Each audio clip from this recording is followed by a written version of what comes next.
feels like those who have promised to help me through this stuff, I don't mean my wife or my family. It feels like everything is reinforcing the idea that in this, I'm totally alone. Why struggle through it anymore and just kind of end it, you know? Woo! What's up? This is John with the Dr. John Delony Show. Talking about your mental health, your relationships, and your life, and the good stuff and the hard stuff, whatever's going on. If you want to be on the greatest mental health show ever, says my mom. Actually, she likes Dr. Phil better, I think. If you want to be on the second or third greatest mental health show ever, give me a call at 1-844-693-3291. It's 1-844-693-3291, or go to johndelony.com/ask. Today's a special show. We've got somebody calling in later on in the show that I'm looking forward to. Kind of called his bluff, and he called mine back. Or I challenged him, he called my bluff, and I'm excited to talk to him. So hang with us this entire show. It's going to be a powerful one. Let's go straight to the phones. Let's go to Michael in Buffalo. What's up, Michael? Rat-a-tat-tat. What's up, Dr. John? Rat-a-tat. What's up, dude? Oh, goodness. A lot. Well, what's up, man? So the reason I wanted to talk to you is my question is I've haven't been a good husband or father, and my wife now, who I've been with for 5 years, is at wit's end, and I want to be that man that she deserves, and I fail miserably in every step that I try to do anything. Well, first, thanks for being brave. Usually these kind of calls end up with me coming at you a little bit. Is that cool? Yes, sir. All right. I'm straight up with that. Cool. Well, thanks for being open, man. I know that's not an easy thing to say, to look in the mirror and put both hands on the counter and look in the mirror and say, I'm not the man and the husband and the dad I want to be. So thanks for starting there. What does that mean, that you're not good? Well, she's my second wife. My first marriage ended pretty bad just because I wasn't faithful to her. And multiple times. So I was basically a serial cheater and liar. And then I went on just to basically live it how I wanted to. And then I met my wife now, and some of those same traits or aspects are coming back out. You know, there's times I'm not truthful or I lie. And it's not just that I lie, but then when I lie, I guess I gaslight and try to make her believe my lie. And I've been unloyal to her in ways of, talking about things with our relationship involving her, but putting the blame more on her than myself. And, even to the point where a lot of things she says, it just appears that I'm selfish and narcissistic and, I lack, empathy and haven't been faithful to her, infidelity. It's not that I've cheated on her. I haven't cheated on her. I think you have. I think you have. Yeah, I mean, she said it. I have not physically cheated on her, but at the beginning, like I did talk to other women, but then that stopped. But then, like I've, financially, I have, shown infidelity emotionally. And she's a great woman. She straight up tells me how it is, and she sure reminds me of the female version of you. Hey, hold on. Let's start. This only works if you're honest with me. Yes, sir. Have you cheated on your wife? I have not. Absolutely not. And I've told her that, and of course she doesn't believe me because I've lied to her. Yeah. I've never, that's one area that, and I've told her, like I learned my lesson in that. She makes me happy. She fulfills me. And I know, She's not the issue, and your first wife wasn't the issue. Exactly. I've been the issue. For some reason, you believe that you're not good enough. Why? Yeah, well, I have things from my past that what I've brought. For years in my first marriage, I never brought it up until going to counseling with my first wife, and even my parents never knew I was molested as a child. Okay. I held that in. By neighbor boy who babysat me. Okay. And I held that in for all those years, and as far as like the ACEs score, like I've done that, like. Mm-hmm. I don't score high on that, so it's my parents are together. I have a good family. I'm the only one in the family divorced. My siblings are married and happy. And I know, but listen. When you have something like that, then your body learns that there is no safety in trusting relationships. Right. And so when you have a trusting relationship, everything in your body says run, says discomfort. It sounds every alarm you got. It does. And one of the ways to shut the alarms off is alcohol. And one of the ways to shut the alarms off is to go achieve, just start running, right? Work 90 hours a week. Yes. And one of the ways to shut the alarms off is to go sleep with someone else. Or if you're not technically sleeping with somebody else, another way to shut the alarms off is to start texting somebody and texting somebody and texting somebody, because you get that little bitty, it feels good, right? It feels like you're alive for a second, right? Yes. Yes, sir, it did. And so think of it this way. And again, I'm being super simplistic here, but let's just say one story equals one action, okay? Yes. Your body knows that intimate relationships are going to get you hurt. And so when you enter into one, it covers you up with those big, heavy, weighted blankets. Right. And you can't breathe, and you get scared, and you don't like who you become. Right. And then you go chase excitement. Right. And ultimately, my guess is you've beat yourself up pretty bad over the last few years. And to be honest with you, rightfully so, because you're treating these women who loved you like garbage, right? Yes. You're running through this cycle that you believe that you're not good enough and the truth isn't good enough. And so you confirm it by your actions, right? That you're not a good dad, you're not a good husband, and then you just do the things that backfill that story and make it right. And so, hey, I think Jenna told me you read the book. You read my book. Did that rattle your cage at all? Did you roll your eyes at it? No, I didn't read it. I actually listened to it online through one of the library services. Okay.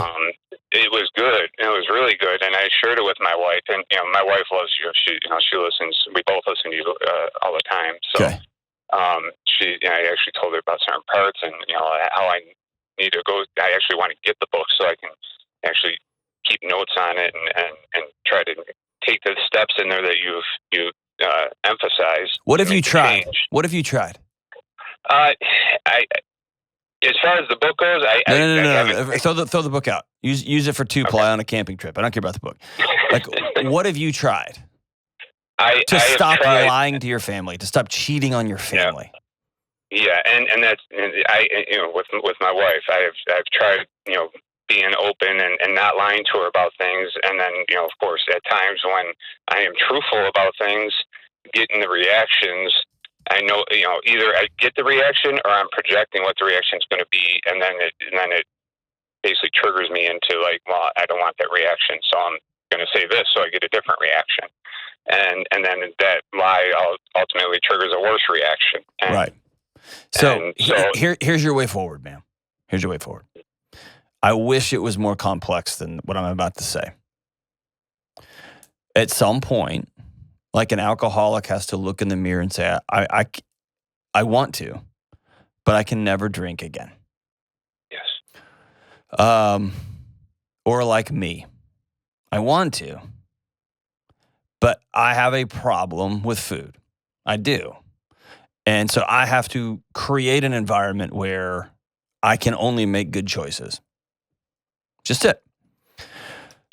You have to decide point blank, I will never lie again. You have to decide point blank, I will never cheat again. And then you have to create a world that makes that very, very difficult, and you have to practice it. That's it. Yes. I wish it was more complex than that. It's just simply not. And I tell you this as someone who lied a lot. I exaggerated about everything, and I watched a professional just implode their life. And it was this weird moment that was, I will never be dishonest again for as long as I live. Right. And it has been really uncomfortable. And when I say practice, here's what that means. You will lie again. It becomes second nature, right? And you're probably pretty good at it, and it just comes out. You stop either right then or you circle back and you say, I didn't tell you the truth. And you have to tell your wife, I need some grace when I circle back. Here was the rule I gave my students. Like when I called them in and said, hey, they found a bunch of drugs in your residence hall room. I would always tell them, before I talk to you, I need you to know you got 24 hours, and I'm going to take it as though you told me the truth now. Because I know what happens when someone just blasts you with an accusation. It's so easy. It's second nature just to go, no. If you come back within 24 hours and change your story, I'm gonna take it as though you told me that the first time. After 24 hours, I'm gonna try to remove you from this campus because you're a dishonest person, and I don't want our degree hanging on your wall. Right? So come up with some sort of contract with your wife and say, I'm going to practice with all that I am to be a person of integrity. And that means there's going to be moments that I fire off with something that's not true, and I need to catch myself in that moment. Or I need that moment to haunt me so bad that I loop back and change it. And I need you to hear me and exhale and say, okay, he's working hard. Right. Practice not being a cheater means you delete every single woman in your phone that's not your wife now. And you delete social media now. Yes, I don't even have social media. So if you have a problem with pornography and checking out all the various sites for getting into people's living rooms and in their bedroom, then get rid of your computer. Right. You're an addict. Yes. And your addiction is deception. Right. And then underneath all that, man, at some point, you've got to decide that you're not a piece of crap. Yeah, that's the biggest challenge. It is. It is. You got to love yourself. You got to, you got to be truthful to yourself. But no, you're not truthful to yourself. Yeah, you lie to yourself. You tell yourself that you suck, and you tell yourself that you're an idiot, and you tell yourself that you're worth the abuse, and you should have done something different. And now you're the divorced one in the house, and you've got all these stories that you continue to tell yourself over and over and over and over again. Yes. And you got to choose to change that story. I also believe, like I told you, the reason I told you actions first is I think we can't just sit, especially as one as deeply and traumatic and entrenched as what you experienced with sexual abuse from an older kid in your neighborhood. I don't think you can think your way out of that. I think you act your way out of that, and you act your way out by practicing. Practice the new behaviors. Right. Okay? And Yes, 100% chance you will stumble and fail and fall right on your face.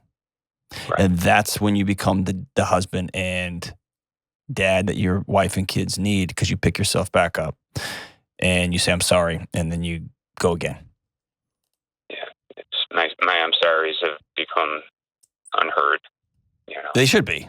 They mean nothing. Yep. Right? Right. And so it's be about reclaiming that word in your home. If you remember listening to the book, and I got this from James Clear, create an identity and backfill your life so that identity becomes natural. Meaning, don't try to, I want to bench press 235 pounds. That's a goal, and you'll stumble on that goal. Right. Or you'll get the goal, and then so what? You can bench press 235 pounds. Nobody cares. You're a grown man. Be a person who takes care of their body. Be a person who's a steward of their body. So you're going to be a person who's a great father. And backfilling that identity, I always tell the truth, always. I don't cheat on my kid's mother. Right. When I'm having bad days or when my body takes off on me, I had a really hard day yesterday, Michael. You know what I did? I left. I canceled all my meetings and left. Because I knew that I would not be able to be present in conversations, and I knew conversations with me, I would be very sharp-tongued. I just know that. It's rare that it happens, but I knew it, and so I took myself out of the situation. Okay?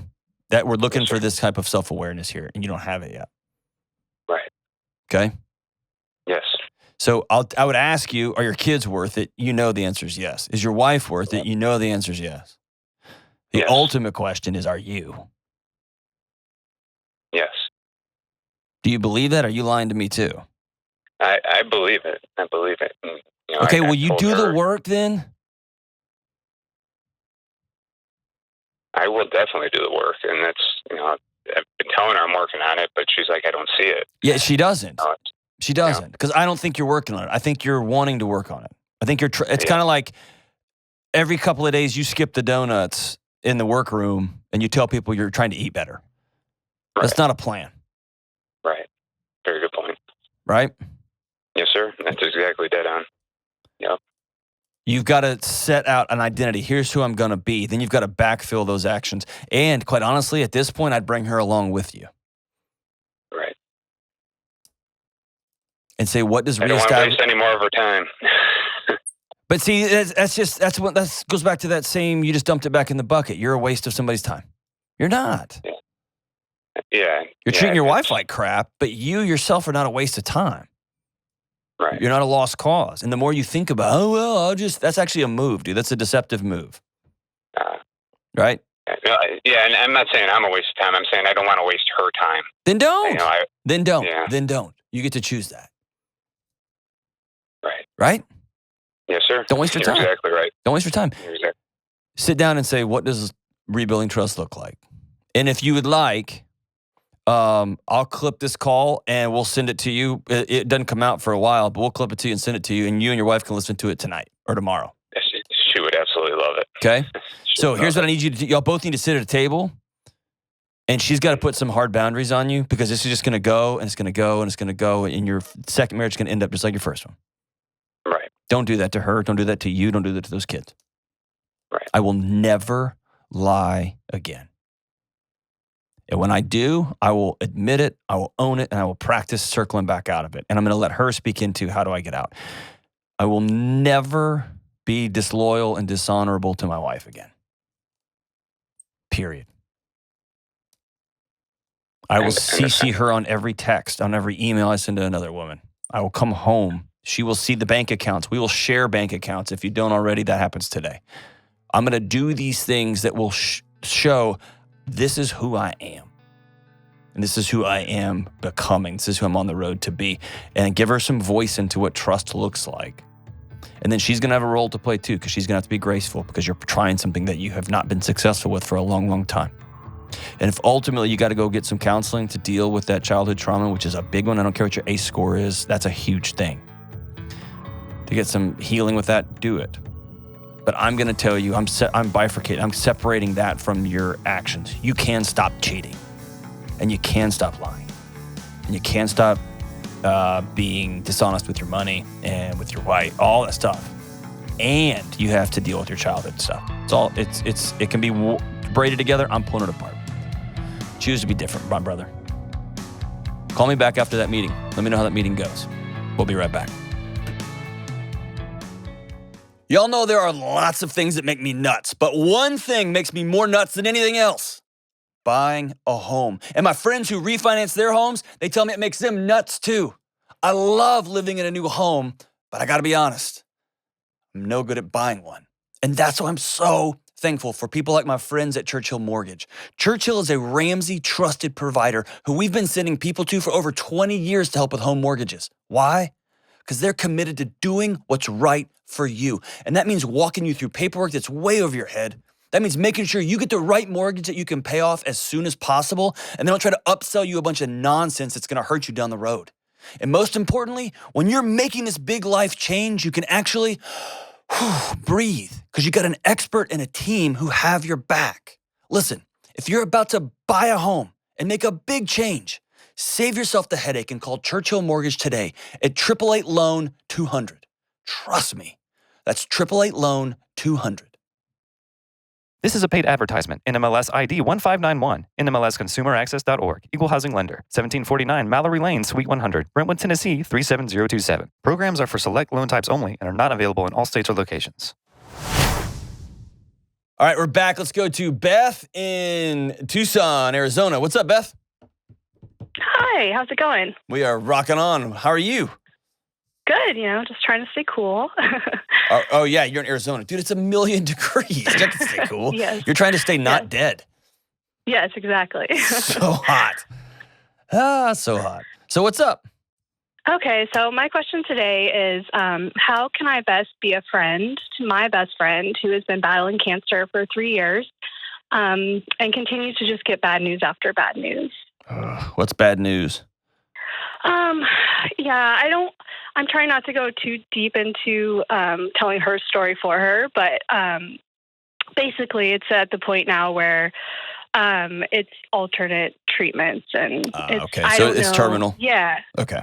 Well, and that's the thing that's hard about being a friend too, is it's I'm getting the information from her as she's willing to share, and I know she's not wanting to give up hope also. And so, but I know that we're at a hard place for sure. Okay. Cool. So, yeah. So how can I help? I'm so sorry. I mean, I'm so sorry. Yeah, I think it's just, we've been going through this. I've been, with her for the last few years through COVID and through everything. It's been such a weird time to battle something like this. And I think I'm just finding myself not sure how to be there for her or I just want to be her friend. I just want to hang out and I just want to go for a run with her. But obviously that's not where we are. And so I just find myself feeling a little helpless with how I can just be there for her as a friend in this moment and kind of balance that with kind of, the grief that I'm dealing with. Yeah.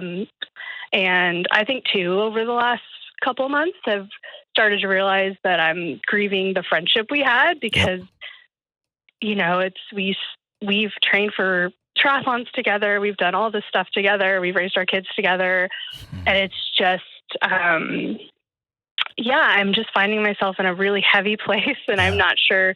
I'm trying to take care of myself and make sure, I just went on a family vacation and I keep telling my husband I'm trying to hold the joy and the grief at the same time. And it's really difficult. But I'm just at this point trying to figure out how I can best be there for her as she's navigating this. One, she's lucky to have you. And thanks for articulating that way. You laid it out perfectly. That balance is so hard. How old are you? We're both 35. Oh my gosh. Yeah. What's the cancer? It's colorectal cancer. I was gonna say it's either colon cancer, or breast cancer. Yeah. Oh and it's spread and Man, what a mess. Okay. We'll loop through a couple of things here. All right. Okay. I'll start with you and then we'll work out. Is that cool? Yes. First, this is going to be hard to hear. Joy is often on the other side of grief. And you can make yourself insane trying to force one and hold the other. Okay. And so this is a season of grief for 100 different reasons. And it's not selfish for you to grieve the loss of your friendship. And it's not selfish to grieve the loss of the plans you guys had to do a triathlon when you're 40 and to be those two wrinkly old 50-year-old ladies running in the neighborhood. Like you had that picture in your head, and grieving that is the right thing to do because it's not going to happen. Because it's not going to happen. Yeah, right? I think that's the hard part is that what she's dealing with is so much heavier than what I'm doing. And listen. It's so hard. Okay, listen. Do not ever, ever, ever compare grief. Okay. Your grief is yours. Okay? Okay. That's a fool's errand, and everybody ends up worse off when we compare grief. Her looking at you going, oh, you think you've got it bad? I've got this. If she thinks that doesn't help her cancer. No, she's not that way. Of course she's not, right? But I heard it a lot during COVID, like, oh, well, my husband lost his job, but at least not like Dennis, my friend's husband who's on a ventilator. And it's like, well, at least my husband didn't die. Everybody's life was hard, right? And so own where you are right now. The one recurring challenge I hear from people who get cancer is that they say the hardest part of getting cancer is often making sure everyone else in their life is okay. Yeah, and I'm very aware of that. Okay. I'm trying not to be that person to her. And I'm trying to, the hardest part is just not, obviously I want to know how she's doing but trying to find some normalcy in our friendship. Okay, listen, there's none. I know. It's not. it's like I just want to give her a break from this heaviness, and I know I can't, but it's hard. So as a person who's a triathlete, as a person who's going on vacations and writing down in your planner that we will have joy, right, which is probably who you are, yes. There's nothing more terrifying and nothing more there's no more feeling mortal than watching someone who's very similar to you die. Yes. And you can't control it. No. And the control part is what makes you nuts. Yes. The letting go part and the being really, really sad and the grieving this, that's where there will be light on the other end of it, but you got to go through the black hole first. I wish there was another way. And I just think it's hard because, I mean, we were at the park with our kids the other day, and it's like, it's surreal, right? She's still here. She's still here. Yeah. She's still my friend. You would never look at her and even know that she's sick. Yeah. It's very hard. Yeah. It is. All right. So I want you to loosen the control, and this is going to sound bonkers. I want you to lean into this discomfort, not away from it. Okay. Lean into it and don't try to control it. Okay. What that looks like is keep a record, a journal of how you're feeling. If you haven't started something, keep it, and it'll be a great gift for her kids one day. Okay. Okay. What you're going to miss about her, what you'll miss about you after she's gone, that you're scared and alone and terrified. And there's days you just want to go hug her and make this all better and you can't. Write all that down, because here's what you're going to do for her kids. You're going to give them some words and language to the hurt they feel after mommy's gone. Okay? Okay. I also want you to, this is going to sound bonkers, but have you sat down and asked her, what do you need? No. Ta-da! So, okay, there's nothing worse than dating a guy, and men are the worst about this, but dating a guy, and he's like, I know what I'm getting her for Valentine's Day, a great makeout session. And you know what I mean? Like, and he's got all these ideas for how he's going to truly honor her. And I always like with my buddies, have you asked your wife what she wants? Because what she really might want, the greatest, most romantic gift you could give her is like you to go away. That could be awesome. Yeah. Or to do the dishes, right? So I tell you this, when somebody's hurting, we often rush to fix that person's hurt because we feel uncomfortable and we're actually trying to heal our own discomfort. Right. Okay. I want you to go ask your friend. I love you. We've done hard things together, and we're entering into mile 28. Mm-hmm. And this is an uncharted run for both of us. What do you need right now? Yeah. If you need me to stay away, because every time you see me, you grieve what you're not going to have, I'll stay away. If you need me to show up and just bring tacos and ride this sucker down, I'm going to let my nutrition go, and we're going to drink beer, and eat nachos until this thing rides out. Yeah. Ask her what she needs. Yeah. And I think there's been seasons of that. I just think, it's just been in the last few months of extra heaviness. Yep. Yeah. Don't try to fight the extra heaviness because it's going to come anyway. And quite honestly, it's going to take you with it. Can we do this? Kelly is a cancer survivor, and I would love to. Is it cool if I get her insight on this? Yeah. Oh, yes. Please. Kelly, would you be willing to say something? Of course. Okay. So you may tell me, John, you're an idiot. That was terrible wisdom there you gave her. Walk it through. You get the cancer diagnosis, and then there's the scary season. Yours obviously wasn't terminal, it wasn't but quite the same thing. Walk us through your experience. Yeah. Hey, Beth. So one thing that John said about asking her, I actually raised my hands because it was such a huge moment. Yes. My boss here, one of the greatest gifts he gave me was he asked me, how do you want us to treat you? Okay. And my answer was like you did yesterday. Yeah. And before all this, because I didn't want to be babied and everyone to feel sorry for me. And so by him asking that, and I knew if I had said, well, I'm a little emotional, so I need you to be nicer to me, they would have done it. He would have done it.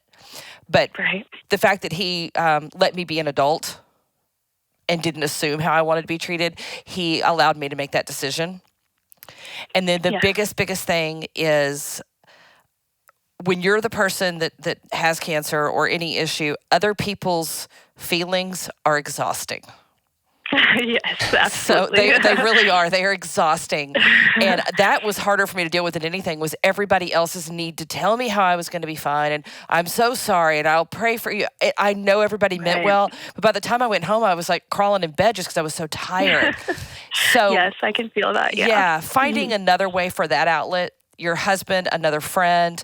But with her, I've been very, very careful with that. And I think, one thing that's been, when we're with our kids, it's easy to just be moms and to be present with each other and to laugh at our kids and to have those light moments. So we've leaned into that. But I definitely, I think it's, I've given hey, let me know how I can help or what I can do, but not as direct of, hey, how can I be different? Beth, I'm asking you.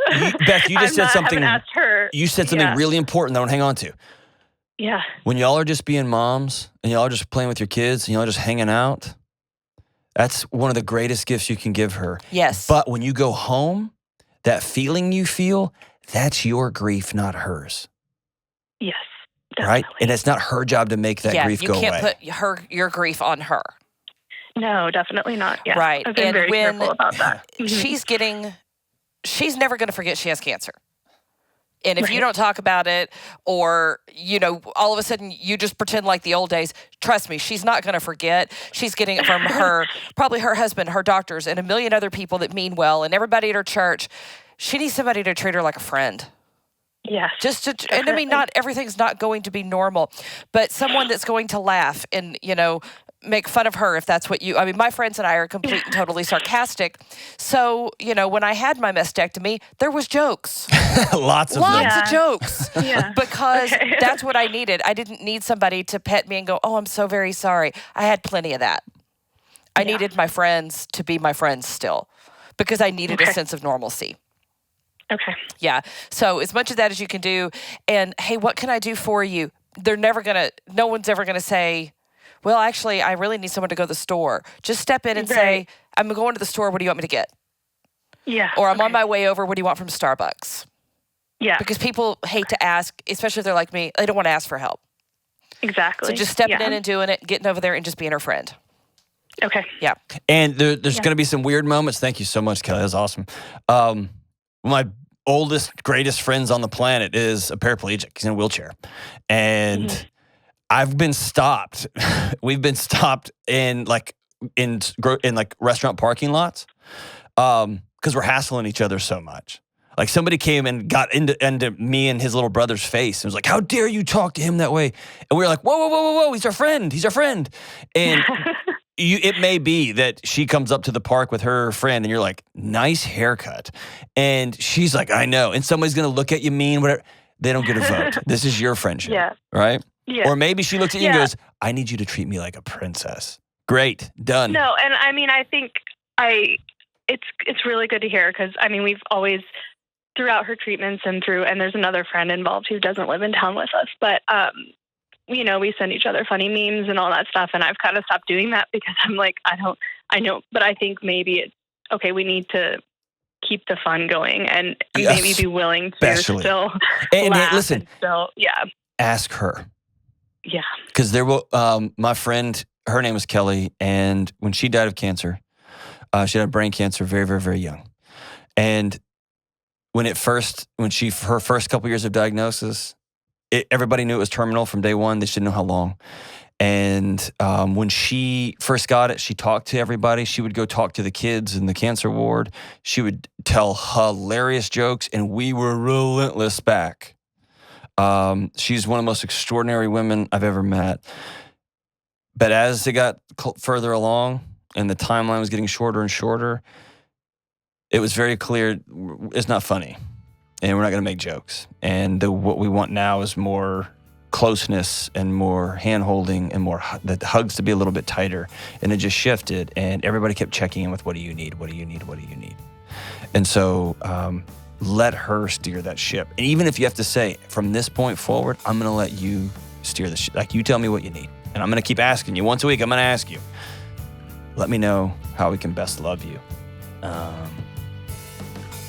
And you find support and love and care for your grief. Maybe you and your other friend, y'all go get together, y'all go out, y'all write each other letters, whatever that looks like. Serve her kids, whatever that looks like, but find outlets for that grief there too. And I'll reiterate what I said earlier. She's really lucky to have you as her friend. Man, thank you for loving hurting people, Beth. You're awesome. We'll be right back. Hey, what's up? Delony here. I've got a word from our sponsor, BetterHelp. I'm always getting calls about burnout, what it is, what to do about it, and just how to live feeling this way. Burnout is when your body has enough and it says, I'm out, I'm done. It's that deep feeling of exhaustion after a long period of being overworked and overstressed and just fried. And most of us associate burnout with work. But burnout can happen at any area of our lives, and it can cause a lack of motivation, irritability, fatigue, or randomly crying at some random song on the radio or when somebody looks at you the wrong way. And that's why I love my friends at BetterHelp. BetterHelp Online Therapy exists to give you the chance to invest in your healing. BetterHelp is customized online therapy that offers video, phone, and even live chat sessions with you and your therapist. You never have to even see anyone on camera if you don't want to. It's more affordable than in-person therapy. Plus, you can be matched with a therapist in under 48 hours. And today, our listeners get 10% off their first month at betterhelp.com/Delony. That's BetterHelp, HELP.com/Delony. All right, we are back. Let's go to Ashley in the NYC. What's up, Ashley? Hey, Dr. John. Great to talk to you. You too. What's up? So I'm just going to jump right into it. Jump right into it. Swan dive into it. So I am extremely protective of my mother. She is on the autism spectrum, and her way of processing the world makes her very vulnerable. Okay. So she has survived 4 abusive husbands. Actually, I should say we've survived because it really impacted my brother and I too. But her last marriage ended pretty dramatically back in December 2020. We'd all kind of felt like we'd reached the finish line of this toxic relationship, these toxic relationship choices. But now she has announced that she's in love again. After only a couple dates. And of course, this guy shows the same red flags as all the other husbands. Mm-hmm. So I don't know. We've been through this so many times, and I don't know if any of us can go through this cycle for a 5th time. Yeah. So I guess my question is, how do I protect my mom from choosing another toxic husband? Oh, she's so lucky to have you as her daughter. I'm going to be 100% honest. Is that cool? Yes. You can't. There is literally nothing you can do. And what I would suggest you do, how old are you? Mid-40s. Okay. I would suggest you look back over the last 20 years at all of the ways you've tried to protect her, and the talks and the conversations and the texts and the mean faces at the husbands and all those things. And none of that has worked. And there's something defeatist and sad and honest about saying, I can't fix this. Short of some clinical diagnostic that gave you guardianship of your mother because she was incapable of taking care of herself. And I don't think if she's able to get married I don't think you would qualify for that. Right. Yeah, not yet. So ultimately, here's a hard thing. I've had to do it. Every family member, every person with a family I know who's interested in boundaries has had to do this. Is comes a moment when that family member also becomes a person. It becomes a person that you love and is your family, but they're also a person who is hurting you. Right. And at some point, you have to make sure that you're well, especially in a feudal situation like this. And so what I would do is tell your mom very specifically, I'm choosing to not go through number 5. You're an adult. You're allowed to make decisions on your own. But every time you are hurt, it hurts me.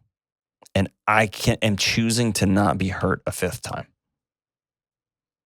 And so if she chooses to move away from you and go towards this relationship, that's going to hurt. But there's nothing you can do about it because you've tried 4 other times. Right. Right. But I feel like I'm leaving her alone in another abusive situation. Like, I've always been her support system, like kind of you've been the adult. And I feel like I'd be leaving her completely in the wilderness all by herself if I distance myself.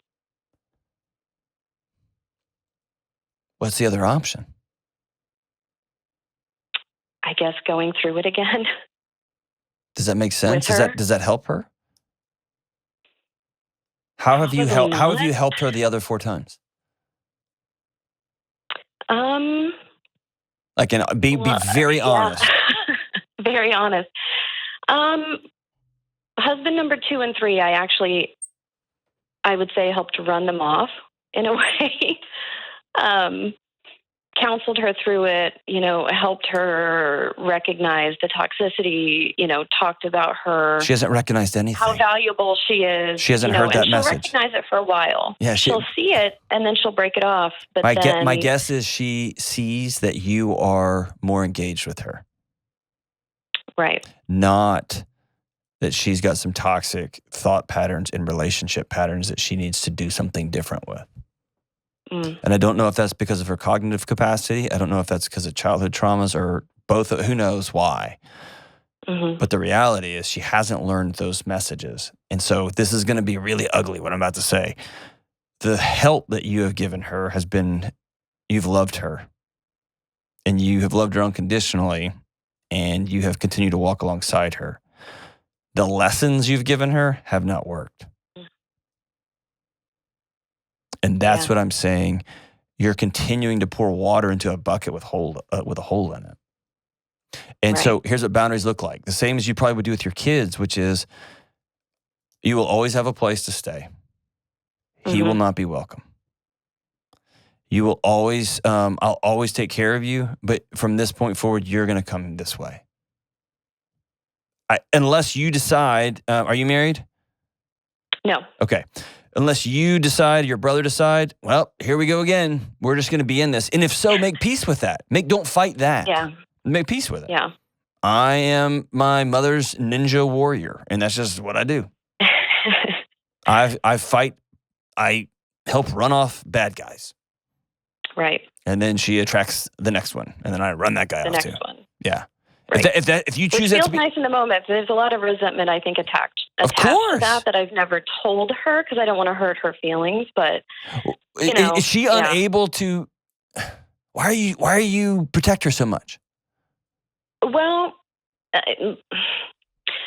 she sees the world differently. So the way that she processes the world, she takes everything very literally. She doesn't understand sarcasm, manipulation, deceit, these kind of things. And so she is very easy to be lied to because she'll believe anything that somebody tells her. And I think for whatever reason, she attracts men who will lie to her. And when she's in love, logic goes out the window. Right. She doesn't see anything. But I think that if it were anybody else who could kind of wake up and realize the manipulation and the lies, I would back off probably more. But I feel like unless I am there to, I would say almost interpret for her what's happening in front of her and to lay the foundation. This is manipulation. What he said to you isn't true. You're worth more than that. You realize that, whatever. If I'm not there to interpret the situation for her, I feel like she would actually be in a worse position than she's already found herself in. So I do see myself as a protector, which I would probably just keep doing if it didn't impact me in the process. So you want both sides of the fence. And you can't. I do. I just don't want to resent her for it. So I want to still help her, but you've got to choose to not be resentful, which means you got to take care of yourself. Right. And so if you're choosing to look at this as though you're caring for an adult with special needs and that she is a danger to herself, or she has no ability to protect herself from danger, that's a totally different pathway. I'm going to seek to get control of her finances, and I'm going to seek to get control. I'm going to pay her rent using her money. I'm going to pay her rent. Right. Which I actually do. I am in control of her finances since the fourth marriage. Okay, great. So she willingly handed that over to me. So that's a good, excellent good first step. I know that this community doesn't like this phrasing. It's just easier in a short term. The highly functioning autistic folks I've worked with have been the best people to get very, very clear boundaries. If you do this, I will no longer be accessible to you. You are choosing him or you are choosing me. And that is a choice that you get to make.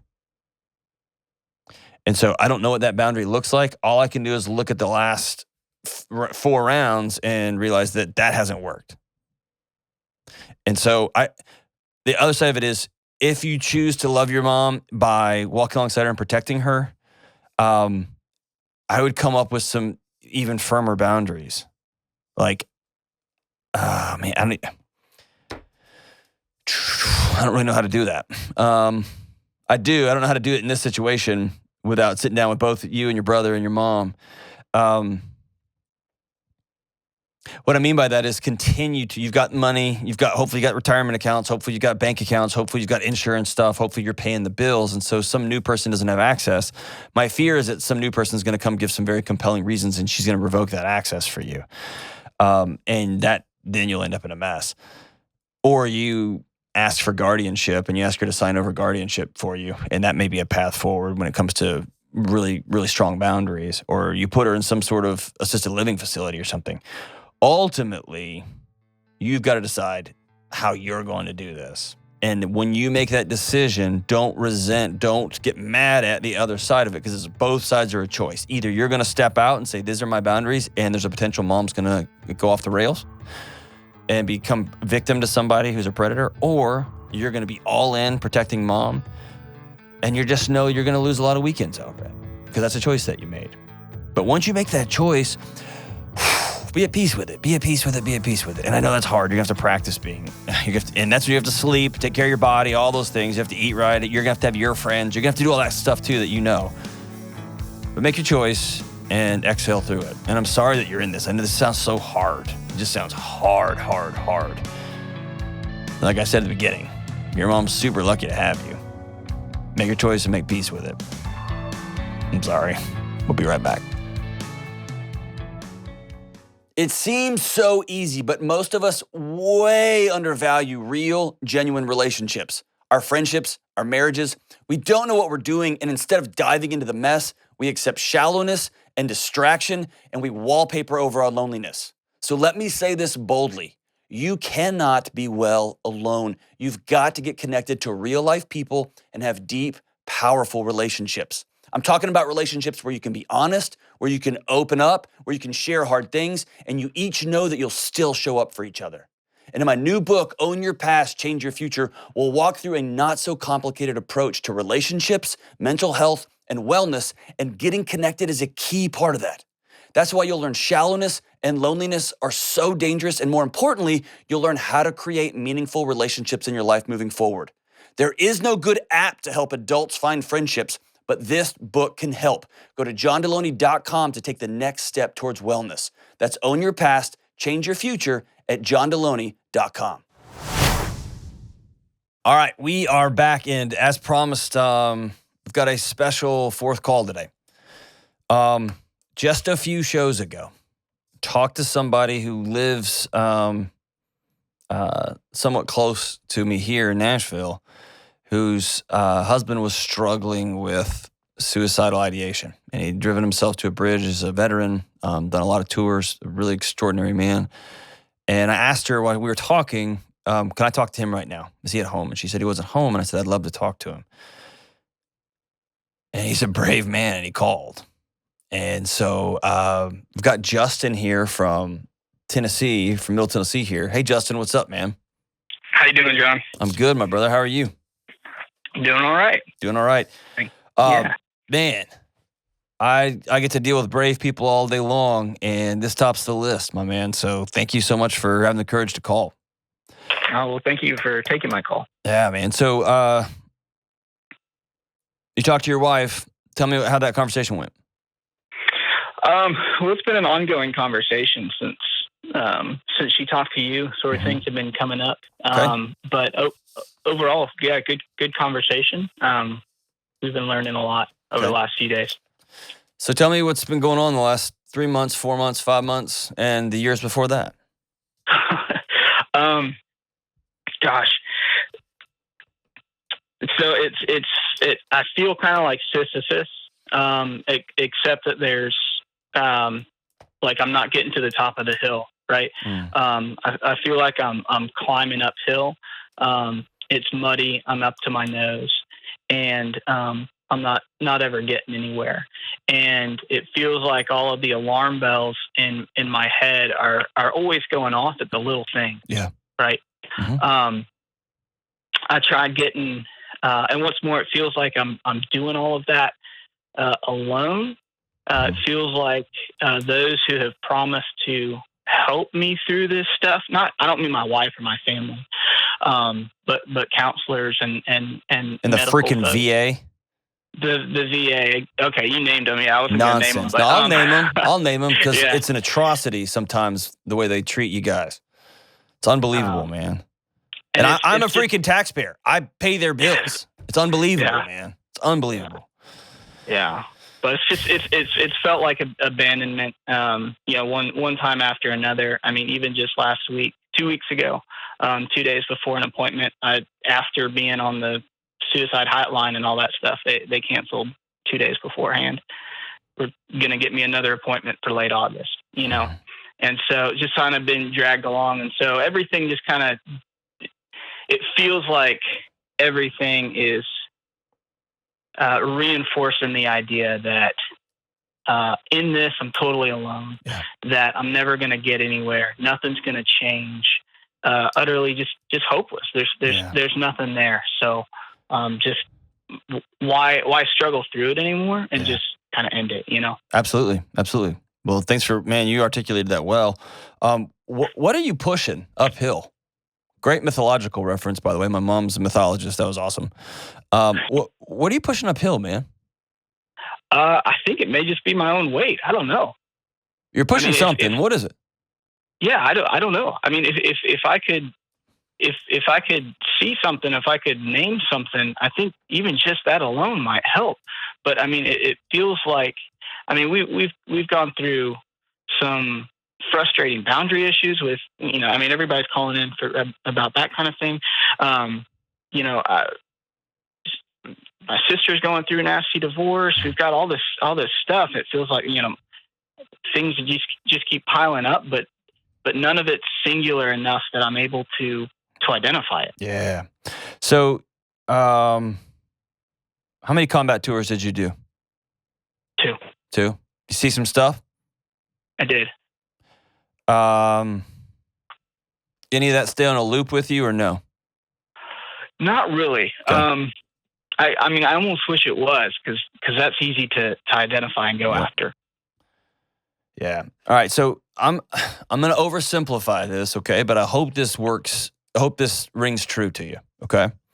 And I'll tell you, the first time I ever had this conversation was with an Israeli combat veteran who was one of my students, who had been way into the trenches with Hezbollah, the whole thing, and was coming unhinged when a teacher would call on him in the classroom.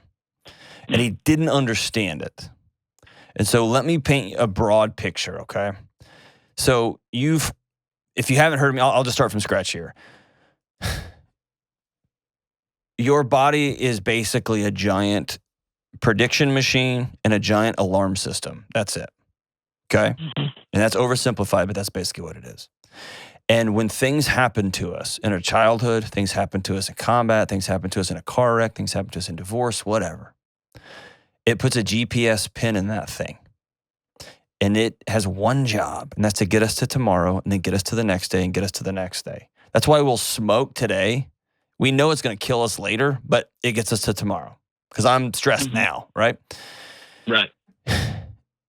And sometimes, often, if you will, if you look around at the veteran community especially, that alarm system has so many pins and so many things, and it only has one volume. And it loses the ability to be sensitive. And so the best way I could describe that is, you ever been in a house and the smoke alarm's going off in the kitchen because somebody's burning something, and it's so loud and obnoxious, and there's little kids in there, and everybody's screaming. It's like so loud. That's the same alarm that goes off when the house is on fire and someone's dumped gasoline in it. And that fire will go off. I mean, that alarm will go off sometimes if somebody's running the shower too hot and it's steam out there now. Right? So the alarm just becomes so sensitive that it rings off the hook for any number of things. And you nailed it perfectly. It just feels like there's a lot all the time. If you think about that a lot feeling, it's very similar to being in a house or being in a building and they're working on the fire alarms and they're just going off. And you can't write, you can't text, you can't do anything, you can't have a conversation, you can't do anything. You especially can't eat well and go to the gym and have any sort of meaningful sex life. I mean, you can't do these things that bring you can't connect with your kids because it's going, meh, meh, right? Here's why I'm telling you that. You're not broken. And you are not malfunctioning. Your alarm system is. And I need you to step away from identifying with a component. Got what I'm saying? Okay. You're not broken.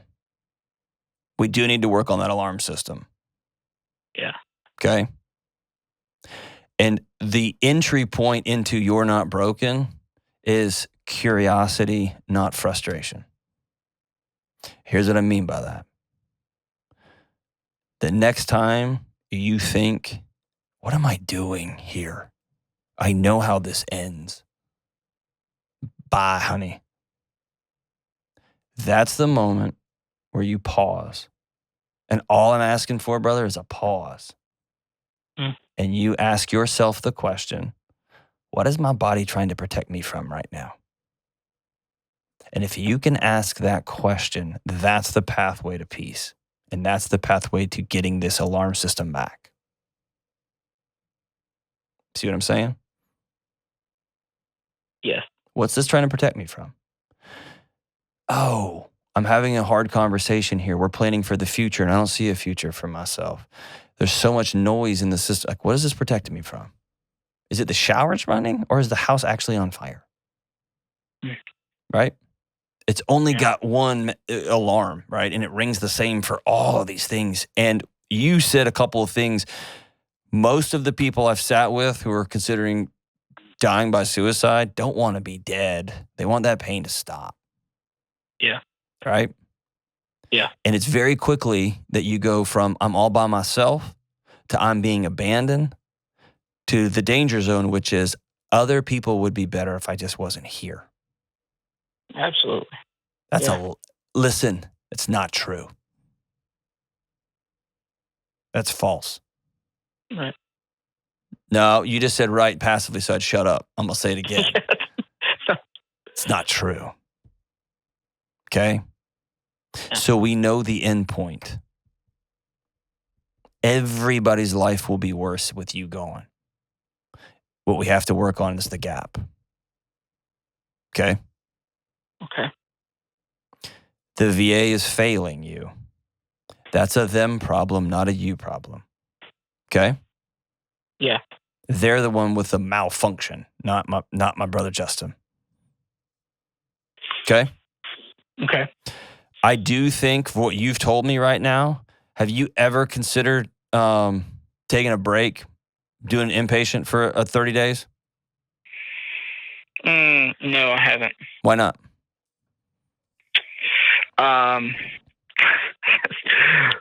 Financial purposes. Yeah. And, Don't care about that. Okay. No, I just never have considered that. Do you have a Jeep that's all jacked up? No. You don't? What do you have? No, that's an 04 Tacoma. Dude, look at me making a bad judgment. Good for you, Justin. I've talked to some vets, and they're like, I can't afford it, man. And then they've got like an F350 that's all jacked up and whatever. So No. good for you. Paid in cash. Do what? Paid in cash. Attaboy. Oh. So when you say the words, it's not going to change, what do you mean? Well, I guess that the Sisyphus analogy, right? I mean, I can make progress, and then I'm just going to slide back. And have you ever thought about stop pushing? I don't think I would know what that looks like. That's exactly right.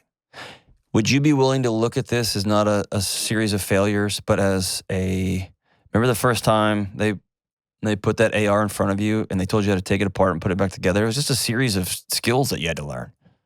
Mm-hmm.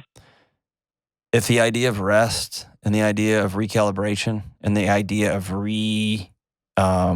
learning some new tools to differentiate the alarms and turn them down, for God's sake, if you could look at that as a series of tools or as a series of skills, does that sit well with you? Because that's a solvable problem. Yeah, no, absolutely it does. I think that's what I'm looking for. Okay.